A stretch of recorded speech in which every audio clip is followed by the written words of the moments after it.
Hi, welcome to Clutter Bravado.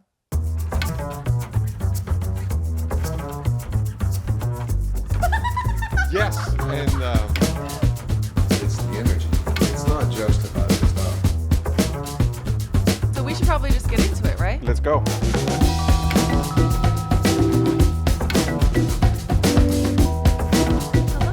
Good morning. How are you? Good. I mean, a week ago we wished it. What was it? 10 days ago we were like, "Hey, Happy New Year, Yeah. 2025, detox, good to go."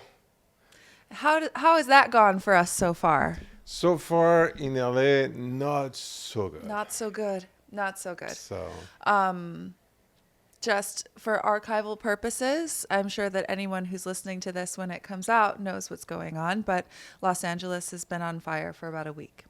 And last week on Tuesday, it really began. And the amount of devastation that we've experienced in LA is unprecedented. But, in situations like this, one of the things that I have to look for is what people are doing to help. Because when something like this happens, my first instinct is to lay in my bed, curl under my covers, and cry. But I had no power for 3 days, and thank you very generously for giving me a place to stay, me and my dog, because we're so many people are in so much fear. But as soon as I was able to get back into my place and settle down, I'm like, okay, how can I help? And one thing that's amazing about Los Angeles, we talk about LA quite a bit here, and the difference between LA and New York. And I don't know how the comparison fits here, but what I will say is that LA is sometimes called a very lonely city, like I said in the last episode. There are so many opportunities to volunteer all over the city doing anything. Like helping to clean up, helping to collect donations, people who are donating, either furniture or water or things for firefighters. And I've heard so many reports of people going to places where they can volunteer and they have a sign-up list for days in advance because there are so many people willing to help. I had the opportunity to help run some donations from one of our friends who owns a restaurant and was collecting donations and needed to run it to the drop-off spot. So I'm packing up my car and driving those things over. And it was just a little thing that I could do. But the little ways that people help and the way that people show up is so inspiring. And really, the city of Los Angeles has really rallied around the victims of this fire. And with the understanding that in the next couple of days, we're going to have the exact same conditions again. And it's very scary. But to have these things in place where when someone is in need, there is something there for them. This was just done by the people. This Right. is just the people of Los Angeles getting together and doing it. I know. I mean, it's amazing how everybody has reacted, and for the most part, or the vast majority, we've all reacted a little bit in the same manner. It's interesting. Lots of sadness, lots of fear, and then suddenly, for a lot of us, a desire to go and help. And Yeah. it's been interesting to really be part of a community and to see.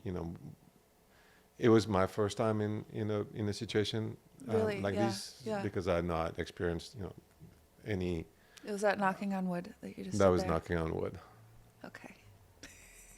Yeah, for anybody listening, I just knocked on wood.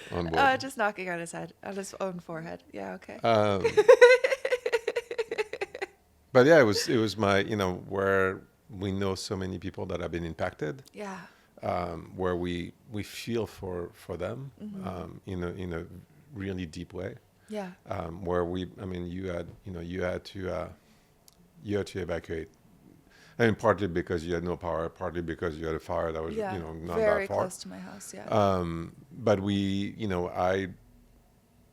I had the chance, for example, to leave someone. I'd said, the air is bad. Just why don't you come over? And I said no, because if someone needs, people need a place to crash. I need to be able to have that. So it was, and so many people reacted the same way. So it was really interesting, uplifting, and we can say that we have maybe issues in society, but when it's time to show up, people show up. That's and true. That's true. Yeah. It's impressive. And it was a really hopeful thing to see in a time of so much devastation. And, there are a lot of fears about the future. This year is going to be a wild one, but there is that was a glimmer of hope that I think a lot of us needed. And that's one of the reasons why so many people are participating and trying to help out, because we want to be a part of that hope. I think that's a really beautiful thing. And we have some friends who are directly working to really help. I want to plug lacando.org. I will be putting a link to that on the video, but it's lacando.org.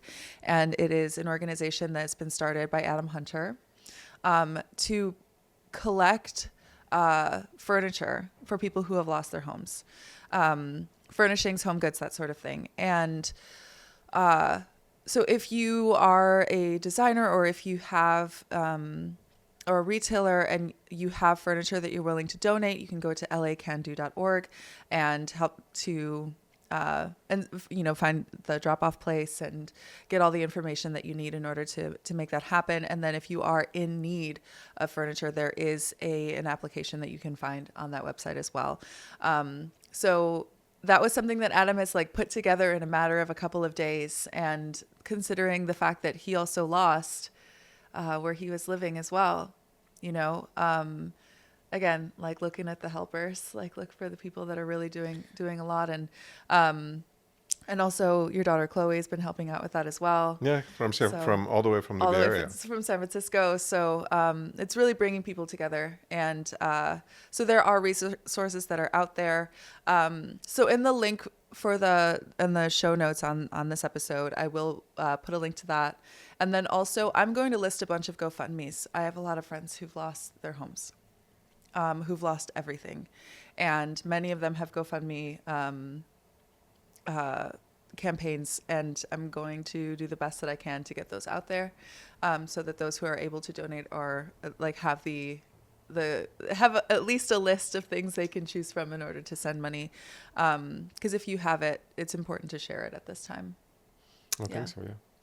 Yeah. And the last thing that I want to shout out to is Save Iconic Architecture. So Jamie Rummerfield especially has been really active on social media, sharing the stories of iconic homes that have been lost in the fires. And that's incredible, the amount. I mean, it's the Will Roger house. It's among many others, but that I am. It's a catastrophe. Yeah, and in the case of those homes being lost to the fires, they're not lost to history. No. And Save Iconic Architecture does so much work to preserve the history of it, to be able to tell the stories of these homes. And so I encourage you to follow Save Iconic Architecture. I've said that on the show many times, and I'm going to say it again. Follow Save Iconic Architecture. They're doing a lot to preserve the history and to help share the stories of these pillars of especially LA architecture. And I think that the community is going to keep rallying. We have an incredible. Many artists have unfortunately lost their homes, so there's a lot of that too. But I think that the power of LA is all the craftsmen and all those small businesses that are making furniture, so we're going to try to get a list going as well. Yes. And over the next few months, we'll rally that platform, and be able to help out. But in all it is a tragedy. But I'd like to remember that. Hell, when we all get together, it's kind of impressive. Yeah. And when something like this happens to you, you're not alone. No. There are so many people who are eager to show up and to support and to be of service. And that's a real beautiful gift of this city. And it's a beautiful gift of just being a human being. And, you know, we are a lot of things take a village. Yeah. And when something takes a village, the village shows up. So it's a really beautiful thing to see. So we should get to our guest for this episode. We recorded it a little while back. But we are interviewing Erik Peterson. Erik is an architect who knows a little something about building from the ground up. And he has so much passion and so much knowledge, and his story is really fascinating. And I think really the core of what he's sharing is how to start from nothing and build up from there. And I think in his story, he does that. And also in his work, he does that. Yeah, he has incredible work. And he's so charming. What a charming guy. So I hope you enjoy it. Should we get to it? Let's go.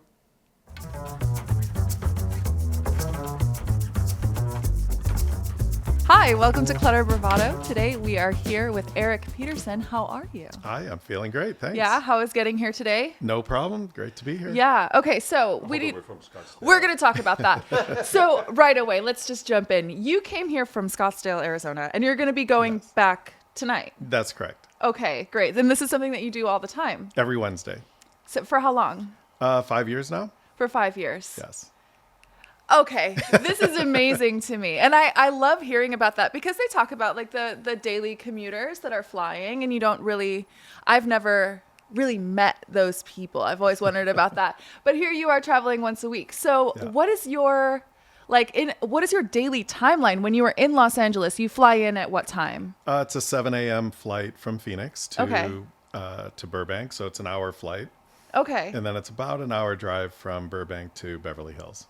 Oh my gosh, from Burbank to Beverly Hills. Okay. And then once you're here, you're getting a lot of work done. Yeah, I have Beautiful. 4 employees that work in this office. Okay. So I meet with them, we update on projects, and then I schedule client meetings, lunches. Usually if there's a event going on at night, I'll go to that event and then jump in an Uber, head back to either LAX or Burbank and fly home on the last flight. Your daily schedules, like creating balance, this is something I talk about with a lot of our guests, is creating balance in your business. I want to talk about your business, but before we do that, I want to talk about what's your life like? That's a good question. So I was turning 50 and 5 years ago, and we became empty nesters, my wife and I, and we sort of had a talk about the firm has been around for 20 years, and we had become one of the top firms in Phoenix. And I just was wondering to myself, is this where it just sort of plateaus, or is there another push, another drive left in me in my life to kind of go to the next level? And I started talking with different editors of magazines and different publishers, and just kind of felt like the feedback I was getting was it's important to be in Los Angeles and show that you've sort of made it in that world stage. And I talked to my wife and I said, I think this might be a good opportunity, but it's going to require a lot of time and effort. I still felt like I had that energy to do that, and that it would take a lot of effort of me being in Los Angeles quite a bit to make sure that people felt like I was a part of the community. Yeah. And not just somebody that was trying to get work there but didn't really care about it. Sure. And we said, let's make a go at it. And that did require me coming out here quite often to feel that I was, make people feel like, he's here, to the point where a lot of people think that I actually live here. That you live here. Yeah. I mean, you kind of do. Yes. So you have collaborated with some of the people that we've actually had on the podcast. You've worked with Aaron V. Yeah. And you are an architect and based out of Scottsdale, also working here.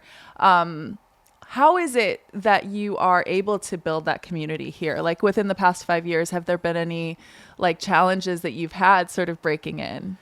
Yeah, for sure. So the 5 years that I've been here certainly was interrupted right in the middle with COVID. Oh, that's right. So that was I the forgot biggest about COVID challenge for a us. second. So Yeah. yeah, Wow. unfortunately, so I had 2 years prior, and we retained an amazing public relations PR consultant that really was in with the design community that made a ton of connections for me. And from that connection, I started to have lunches with interior designers and with landscape architects, builders, owners reps, and then they saw me at all the events. So Yeah. getting involved with the Design Leadership Network, the ICAA, everything that all of the A-list design community was a part of, I was now a part of, and they were seeing me at every one of the events that they were at. And so it's not only just sort of being seen, but it's also earning their trust. So Yeah. being somebody that was, friendly, likable personality, but, being that person that they felt like they could really trust and bring into a project that they may be working on. And through that process, I gained a lot of trust and a lot of great friendships, and that led to the work. And then we do about 50% hospitality and 50% luxury residential. Oh, wow. Okay. So the hospitality stayed very strong through COVID, but the residential dropped significantly. And since interesting. all of Yeah. my business in this market comes from referrals, Okay. by personal relationships, there was no meetings. Nobody was getting together. Yeah. And so having me top of mind really fell short because nobody was seeing anybody. And so that was difficult to get the residential relationships because there just weren't, plus a lot of those clients weren't really even meeting during that time. Nobody wanted people in their home. Nobody wanted to even of see course. anybody. Yeah, definitely. Yeah. And it was very Definitely. different from Arizona, who, basically that state didn't believe that COVID Sure, existed. sure. So to travel back and forth between the two states, one where we were totally open and walking around and having meetings in Arizona, getting on a plane that literally had 5 people on it and landing wow. at LAX where nobody was in the terminal, jumping in the 1 or 2 Ubers that were available Yeah. at the time, which literally had plastic bags all around the back seat to take me to my office. So Yeah. it was quite a experience during that time. Yeah. It's definitely, that was definitely a challenging Yes. time. Yeah. And very bizarre. I mean, I was in Los Angeles for the entire thing, so I can't imagine the dichotomy of being in Arizona and then coming back out here Yes. during that. Wow. That's, And we were fairly open here comparatively to a place like San Francisco. oh yeah, I mean, sure. there was still, we were still a little bit out and about, at least. A little bit, little bit yeah. more. Well, I Yeah. mean, a little bit.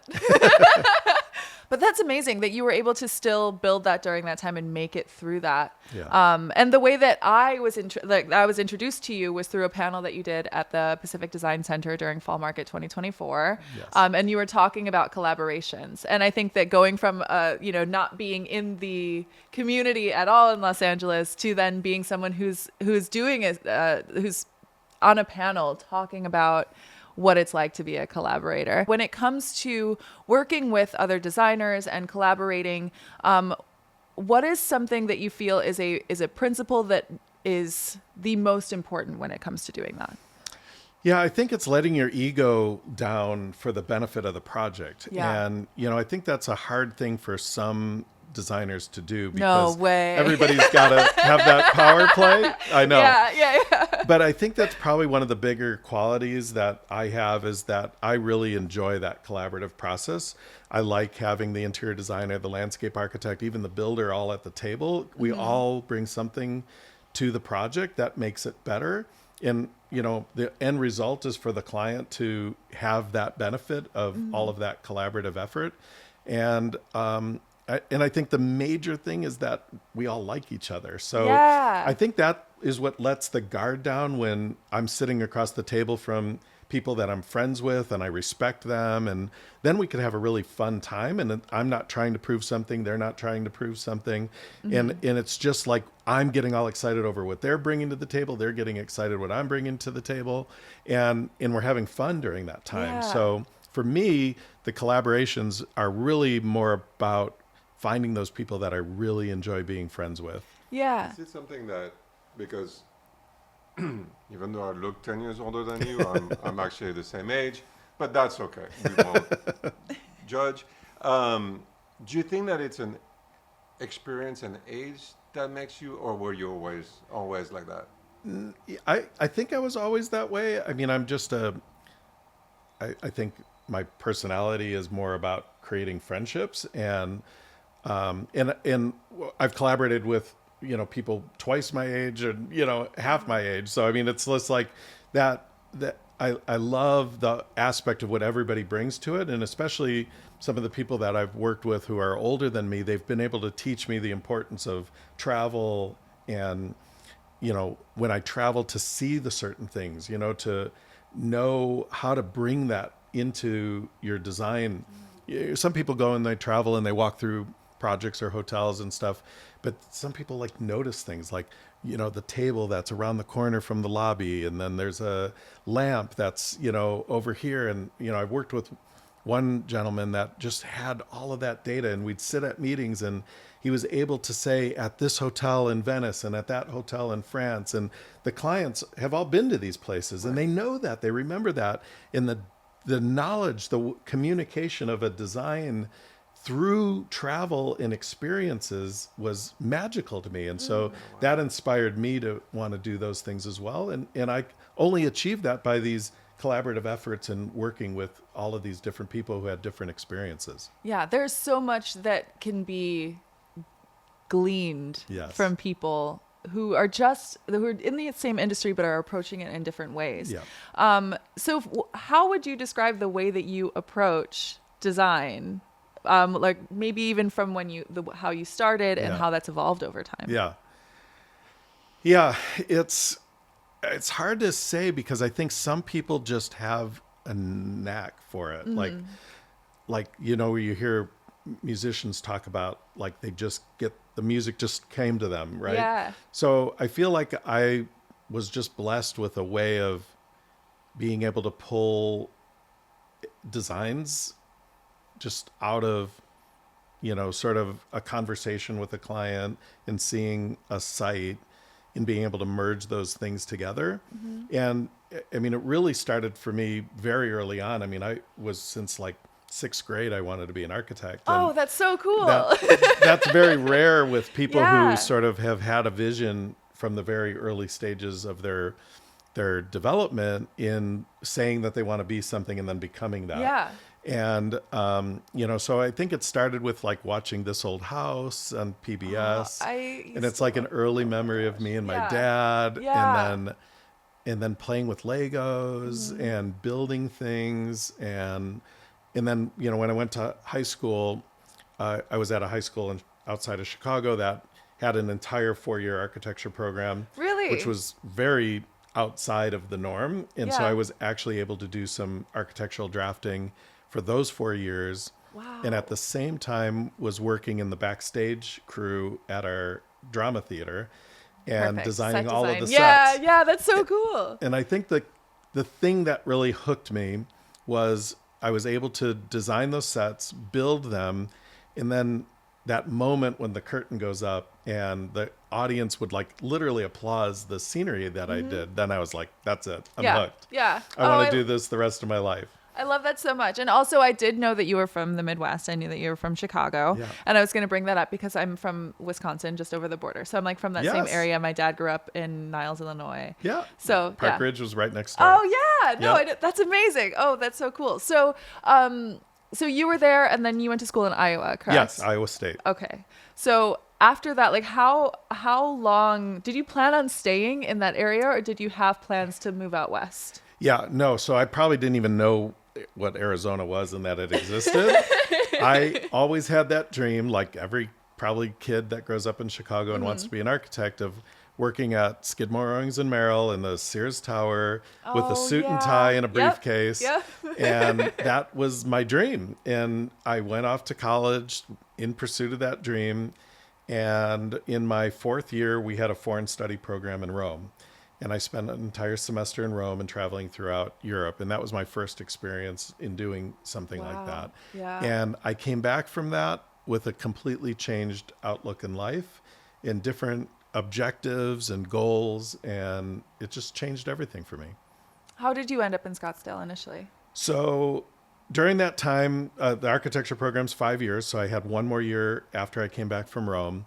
And I just couldn't think of anything else but going back to Europe.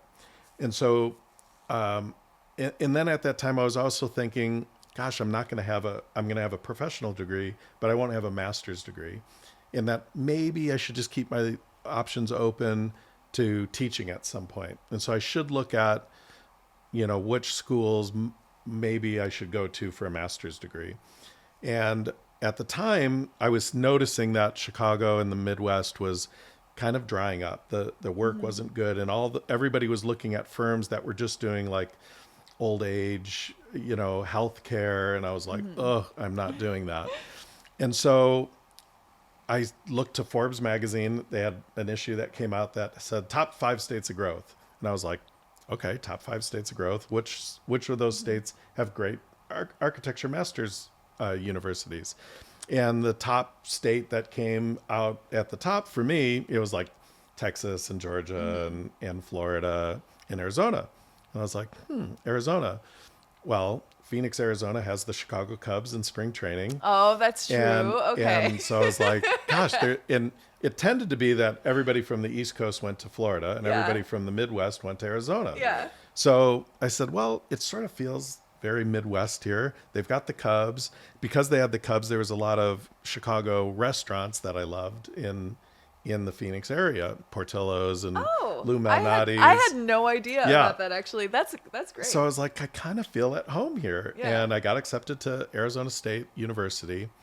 And just as I was ready to graduate, a friend of mine who I was graduating with said, there's a program that allows us to go back to Europe and work in London if we want to. And he's like, I'm thinking of doing that. Do you want to come? And I was like, oh my God, I want to get back to Europe. And I did love London the best out of all the places we had visited. So I just took a leap of faith and said, I'm going to do this. And I deferred the start of Arizona State for a semester. And we just headed off to London to live together. Wow, yeah. And we paired up with a bunch of other university people. These girls happened to be from Boston, and we were in a flat together. And we all got jobs differently. And I ended up with Terry Farrell Architects, which was one of the top 5 architects in London. And it was a magical, unbelievable experience of getting paid a lot of money to work in the most amazing city and have that life experience. Yeah. And then moved from London to Phoenix and was in complete culture shock because Phoenix I don't was think you not can get more London. different than that. That's actually. right. Yeah. From cloudy, rainy, foggy to Yeah. pure sun and dry air. Oh, wow. And then the culture that was so much a part of London, Yeah. the opera, which I love, the symphony, which I love. And then I was in Phoenix that had a really bad opera and a really bad symphony. And I was like, oh my God, I don't know if I'm going to be able to survive here. Yeah. Thank God that's all changed. Okay. Because all And of that is changed improved. around. Okay, beautiful. Good But, to know. yeah, it was a big culture shock for me. Yeah. What are your comparisons, I guess, with Los Angeles and with Scottsdale? Like, now that you are working out here, Yeah. are there some things that you like? Give me your pros and cons. Like, what do you feel about Los Angeles versus Arizona? Well, they're both sort of new cities. And I mean new cities by the way Relatively, people are yeah. looking at how to create architecture is in a very modern way. They're Yeah. looking at it sort of through fresh eyes and through future eyes. versus maybe going back to the Midwest or even the East Coast, which still has a more traditional sense on how to live. Yeah, and that makes sense. and the environment, even when you're looking in the Hamptons and things like that, it's just has an older feel to and I think even the culture is sort of, people live in more of a traditional way than they do when they're moving to Arizona or Los Angeles. In Los Angeles, I think is very worldly. Like when you start to see trends, and we don't like to talk about trends a lot, but they do Yeah. sort of start in a place and sort of move. And this is really one of those birthplaces for trends. Like really everything sort of starts in LA and then it sort of moves across the country. Yeah. And, and sometimes it might even start in Europe and then head to LA and then go across the country. And so it's really a place that I see lots of energy and excitement and futuristic sort of thinking. And Arizona follows always in that. Like, Okay. and so I felt like a lot of things that were happening a year later in Phoenix generated out of what was happening in LA. Okay. And so I just was like, gosh, I just want to be in on that at Yeah. the beginning. Yeah, you get to be a part of the birth of it, where Yes. you're like, ooh, this is the new thing that's coming, and you get to be the person who's bringing it to Yeah. Arizona. So you were a little bit touchy about the word trend, and I think that's interesting, and I want to go into it. So you don't like to talk about trends. I'm going to just go into this for a minute. I have opinions. Trends in architecture specifically, because it is something that is not just like a piece of fast fashion that you're like, oh, this year we're wearing this color. There are obviously things that become really sort of fashionable. And in architecture, how are you able to relate that? How long is the trend cycle in architecture? And how are you able to sort of prolong that in order to create something that is more lasting and that someone is going to be satisfied with for a longer time? Yeah, trends, because we do high-end luxury residential, we don't want to create something that's trendy because Yeah. we're a custom design firm, so we feel that we're maybe above creating a trend for somebody. And I think where we got completely buried in that being a negative word was during that whole Tuscan era. Yeah. And it just became so Yeah. ingrained in like everybody coming in and wanting a Tuscan house. And, Sure. and having to kind of live through that whole, era essentially of everybody saying that that's the style that they need to have. And obviously that was the work at the time. And so our job during that time period wasn't just to create what everybody else was creating, but to create something as authentic as we can, not even calling it Tuscan, calling it Mediterranean. And there's different versions of Mediterranean. We try to educate our client on what made something truly Mediterranean and why certain things were done, and not just like copy what they've seen in a magazine that Yeah. they think was cool. And try to create something timeless and real and authentic. And that's how we kind of got through that phase. Yeah. And what's interesting is there's always been a trend through the homes that we've done, and why we kind of have a motto about living architecture is because it is timeless, but you need to live in these buildings. And a lot of that time period was about sort of these dark and heavy materials that made the rooms and the livability of the house feel very heavy and enclosed. And it's funny because now we're doing a lot of remodels to change those homes during that time, or even tear them down. But I feel like even the work that we did during that time sort of still carried through with the intent on the architecture that we have, where we created humanistic scaled rooms that had natural light and didn't ever get down into that traditional trendy style of just heavy beams and tons of stone and Yeah. dark materials. Yeah. So in Los Angeles, something that I've noticed, and I could be totally wrong about this, I don't know a lot about architecture, which is why I'm grateful to have you on here today. But it seems as if the life cycle of a lot of homes is very short here. That something will be really trendy and will it'll show its age over time because it's no longer something that's really standing out. Yeah. That has that timelessness to it. And I was wondering, in your opinion, personal opinion or professional opinion, is there something that may have been really big, not just like, because you were talking about the Tuscan look, like, is there something that is happening now that you're seeing in architecture that you feel like is not going to age very well? I still think that modern homes have to be warm. And Yeah. there's been a trend for quite a while. You see it, I think now over the past, definitely maybe getting close to 6 or 7 years now, of these sort of white boxes, just glass and white stucco and big spaces. And there's not a lot of warmth in that. So I think the architects and designers that are being the most successful at that are where they're creating still a humanistic scale and warm materials in those spaces, so that it doesn't become hard contemporary, which I think is great for like an artistic sense or a museum type party house. But for something that you're going to live in, you're drawn to materiality that has comforting factors to it.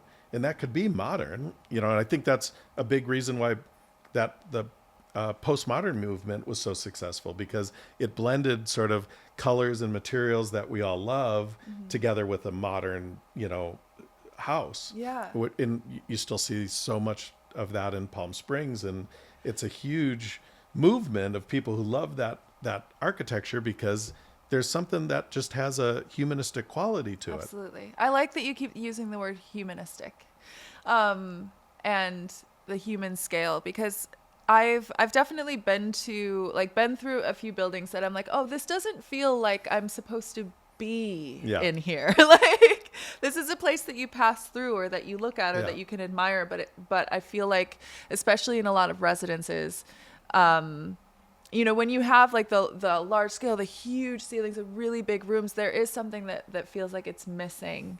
And so, yeah, I really appreciate that you brought that up too. It turns into a museum, or a hotel. Yeah, not even a hotel. But yeah. I think a museum is probably the best way to say it, because I feel like that's when the ego of the architect is more important, right? It's about creating a sculptural element that's an ode to the architect as a sculptural piece, and it has nothing to do with the person who's going to be living there. Yeah. And that's okay if somebody wants that. Let's say if you hire Frank Gehry, you know what you're getting, right? You're going to get a sculptural piece. If you hire Zaha Hadid, you're going to get a sculptural piece, and everybody who goes there is going to say, "Oh yeah, that's Frank Gehry." It's not about the person; it's about the sculptural piece that you're buying, and that's great. There's a place for that. Disney Hall and the Guggenheim museums, and there's a reason in sort of even a touristy way that they want to create that. But I think for a home, this is a place that is really about the people who are living there and the place that you've set it, whether that's in Arizona, which will take a different form than it would in California, because the sun is different, the temperatures are different, the colors around you are different. And so all of those things have to take into the design concept to make it feel like it belongs. So in your process, because obviously you have, you're tasked to design a building, but then there's the humanistic. So at what point do you collaborate with a designer? At what point do you feel like you need that input? Because I feel like that's really from day one is important for me, because I want to be in there from the start, and I want the designer to also be there from the start. It's so important to hear those first few conversations with the client, whether it's a couple, husband and wife, whatever it might be, that you're hearing all of their wishes and desires. We create an experience for our clients. I compare it more to like going to a Waldorf Astoria as opposed to a Holiday Inn. There, you still get a place to sleep, but the whole experience of every single thing that happens to you through your stay at a Waldorf Astoria makes you feel special, and that's what we do with our clients through the design process. We want them to come in, we want them to share their most intimate ways of how they live in the house, who their friends are, who the family is, how they party, how they relax. Like that's all very sort of like emotional pieces of information, and we have to listen to that. We have to understand, what do they like in the morning? You know, do they like the sun coming in and a cup of coffee?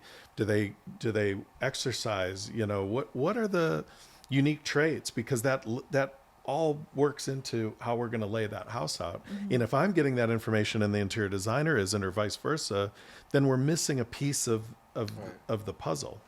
I love that piece about collaboration. And I also, on the other side of the coin, want to know what your ego project would look like. Yeah. I don't know if I have one. I mean, for me, the ego part is creating something so unique and special for the client. Like when a client turns and says, "You created the greatest project for me." Yeah. Like that's my ego. Like, okay, cool. I'm the greatest, right?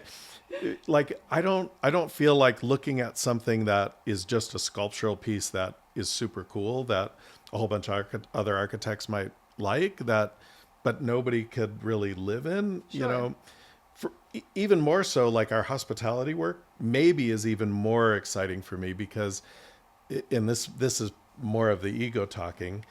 When you do a house, it just might be the two people you're doing the house for. When you do a resort, you're dealing with hundreds, even thousands of people a year that you're touching the lives on. Yeah. And for me, there's the ego boost, because I could do a project that, you know, now touches thousands of people. And I just love to like go sit in the corner of a restaurant we've done, or a hotel that we've done, and just see the people walking through it. Ooh, See yeah. them walking in and like their eyes lighting up, or see a whole family having a party and, you know, creating amazing memories. That to me, like they have no clue that I'm the guy that created it all, but that is an awesome experience. Wow. It's funny because for me, so I totally get it, but I would be like, one of the dreams is to do a hospitality, but it would be on the worker side, to be able to go to a hotel and be like, this thing is working so well that all those employees are just happy to be there. Yes. That would Yeah. make me really happy. It's Yeah. funny because it's, you know, having worked in the hotels, I would look at it from like, so in that respect, how do you combine the both? Yeah. So our whole process is completely integrated with, you know, all of the behind the scenes. I mean, when we do a hotel, we've been doing the Mayborn Hotel conversion, you know, from the Montage in Beverly Hills. It integrates everything from the design side to what the guest needs to feel, to having everybody down to the head of the custodial staff, you know, understanding that we need to have all of this back of house. You know, a lot of these hotels are like mini Disney worlds. Right. There's all the back hallways and and even the higher end and luxury you get, the more there is behind the scenes, because things have to be almost invisible on how things happen with the guests. And so I love that aspect of it. I think it's really exciting because it is got that Disney-esque component to it, where you're like creating secret passageways and secret hallways and areas where they could, you know, maintain, you know, the guest comfortability. So to us, it's equally as important, especially when, you know, we're one of the top golf club architects in the West. And, you know, a lot of clubs might think, oh, well, we could just hire any architect. Well, there's only a few really good club architects. And the key to that is because we know the operations. We know what happens within a golf club, how they work, and, you know, how much staff is needed to work these clubs, how the restaurant has to work within it. And so the design has to be done in a way that has this great client experience, but also meets all of the objectives for the business plan on how many employees there needs to be, what employees need to work double duties, you know, whether they're maintaining a bar and servicing the dining room. Like we have to know all of that information. And that also ties back into your set designing from like early childhood. And that's probably where it would go. Yeah. If everything were to go full circle, I would love to get back into I was just set going to design. ask you that same thing now that Yeah. you're in Los Angeles. Yes. And, we're about to get a little bit more of a boost, hopefully, of the entertainment industry back here. Yeah. That would be an incredible Yeah. like step into something creative for you, Yeah. something that's different. That's really neat. Yeah. Opera, I mean, if I had a retirement plan and I could just list out whatever I wanted to do, it'd be probably to travel to the greatest opera houses in the world and just design sets and design a set, in Paris and see it built and see the production, and then go on to Milan and do it in Milan and do another one in Venice, and just sort of like I think that end is- my career yeah. like that. I think that is a perfect arc for Yeah. you. Yeah. I wish that for you. Yeah, thanks. I can see that coming too. That's beautiful. So we ask all of our guests 3 questions. Okay, Are you ready for them? I'm ready. Okay. The first question is, what is the messiest place in your home? Oh, interesting. I am pretty clean, but I would say my closet. Closet. Yeah. You're just stashing all of your skeletons in there. Yeah, I kind of just throw everything into there. I'm not one of those guys that has all my blacks and all my whites and all my blues. Yeah. Okay. This is also, I'm like trying to find trends. And like it's a place that I don't really like, look. Like Okay. if I see things around the house that are a mess, I'm a little bit tidy, but Okay. that tends to be my place where I throw things. I love, so I've talked about this before on the podcast, but when I've asked this of artists and creatives and like people who aren't designers or architects or have to do things like by like the inch with everything, Yeah. like it's so precise. Like I'm an artist, my house is trashed all the time. I'm just kidding. It's pretty neat and tidy. Yeah. But like it's organized chaos. Uh-huh. But I love it when I hear a designer saying like, nope, everything is exactly in its place except for, Yeah. a closet or a garage. Like that's beautiful. I think that's great. Yeah, I forgot the garage. the That's garage not too? in the house. Aha! My garage is a disaster. Yeah. That's wonderful. Okay, cool. So second question. When you walk into a space, whether it was here today or if it's into a home or your own home, what is the first thing that you notice? Lighting. Lighting. It's the most important thing to me. What do you have preferences? Well, it just has to be lit well. I think it's number one, just with natural light, but then also anything with artificial lighting, you know instantly. I mean, it could be that most absolutely beautiful, stunning room, but if it's lit horribly, it's a disaster. Yeah. Like you feel bad, you don't feel like you look good. Like it's the worst. Yeah. And so you could spend all this time and all this money and have amazing artwork and amazing furniture, and it'll just look horrible. Do you think that that's a big part of the hospitality too in you? Absolutely. Yeah. I mean, when you walk into a place and it's magical, and when it's horrible. Yeah. And it ruins everything for you. Yeah. It completely ruins your attitude, your feeling, you're either sleepy or awake, And the Ketra lighting system is, the newest technology, which is supposed to then change everything, because every single light bulb can be controlled completely separately and can change its color tone throughout the day. So in the morning, everything is supposed to be whiter and bluer and brighter light. So it kind of wakes you up and gives you energy. And then throughout the day, it changes colors so that it's warm oranges towards nighttime and dimmer so that it slows you down, quiets you down, has your brain kind of slow down. And then finally, it could go down at night. And so there's a few places that actually do this in hospitality. I think the MGM, one of the MGMs in Vegas, I'm forgetting the one, but there's a few places where you could go where they actually do this, and I feel the like hotel Vegas, room that would makes sense that it's in change Vegas. Yeah. for you. Yeah. But I think Yeah. if you get to experience that ever, it's really magical Wow. on how it affects everything, how you feel about yourself throughout the day. Yeah, absolutely. I mean, I do a lot of I've learned a lot from listening to podcasts and reading about it, but about circadian rhythms Yes. and like how to wake up in the morning. I Absolutely. leave like one of my windows open, so when the sun rises, I've been starting to Yes. wake up earlier in the morning. It's real. Yeah, and I also will never use an overhead light. I can't do it. I can't do it personally. Yeah. I don't think you have any here, do you? Here you're safe. Not even one. Yeah, there's not even one. We're pretty much we're gonna go back to candles. here. Yes, I like it. Which I is like it. amazing light. Oh, it's so I know good.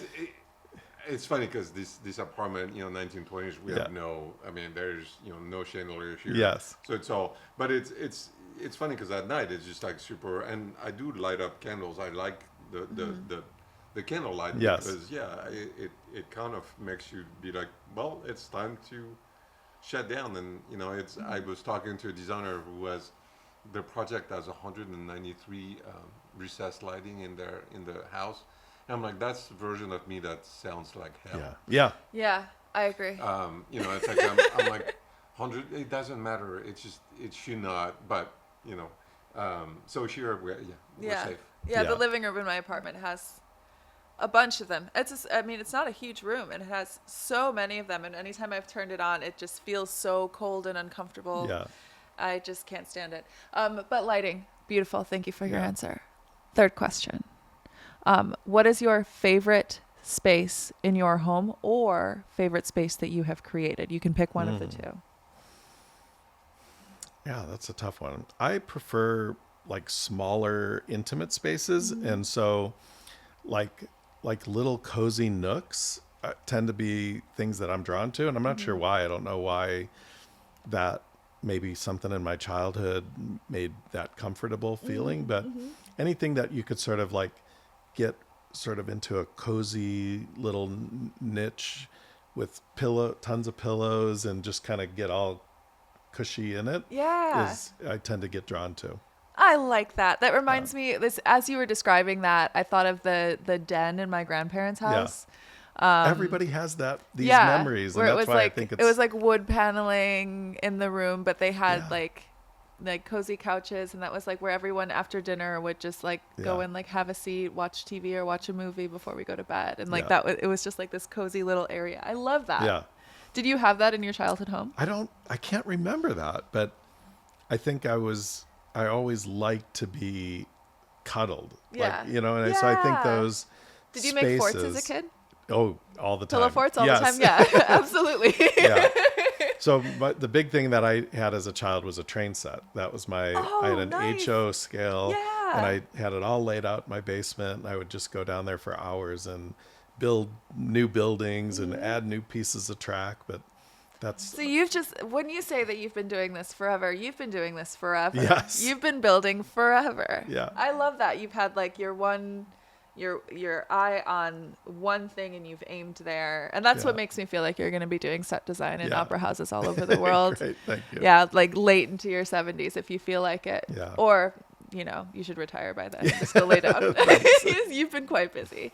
Thank you so much for Thank taking you. time This has out been of your great. schedule, your very quick trip to Los Angeles. Gosh, but thank you so much for giving us this time. This It's was been fun. wonderful getting to know you. Thank you so much. Yeah, thank you you. for being here.